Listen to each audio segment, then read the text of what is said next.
Heads up, the president is going to speak to the nation tonight at 8 p.m. our time. We'll be speaking about the strategery on ISIS, how to get rid of it, how to fight it.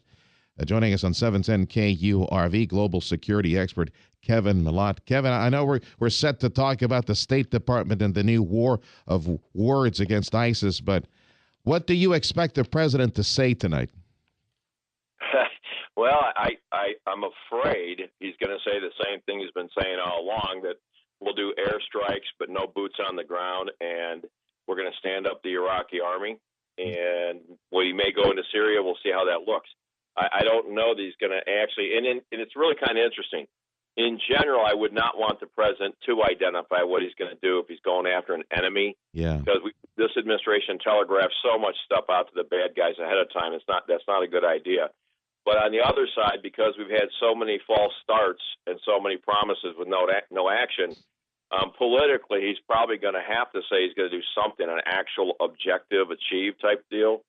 But I don't know that he's going to do the right thing. And I'll tell you what concerns me real quick. He keeps saying we're not going to put any boots on the ground. Well, this is a terrorist group.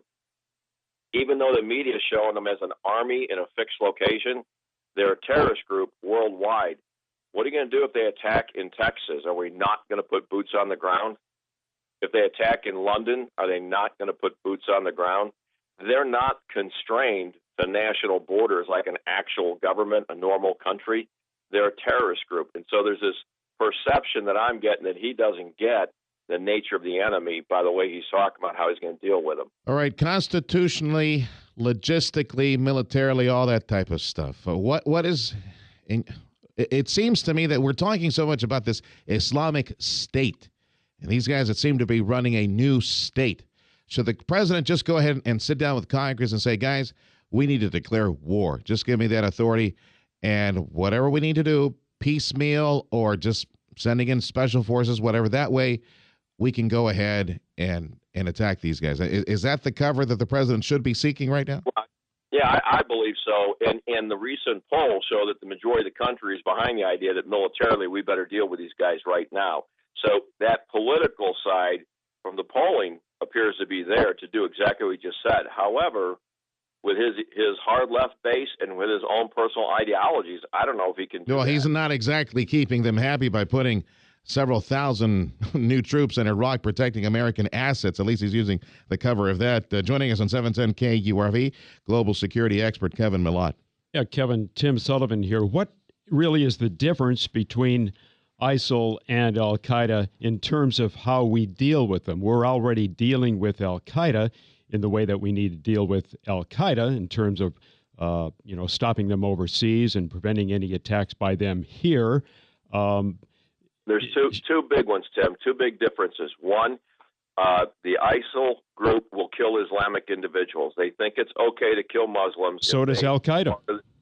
Well, al-Qaeda's got a lot of rules to it, without taking a lot of time. They got a lot of rules of what you can and can't. Yeah, but again, in terms of how we deal with either of these two groups, they're both really, really bad.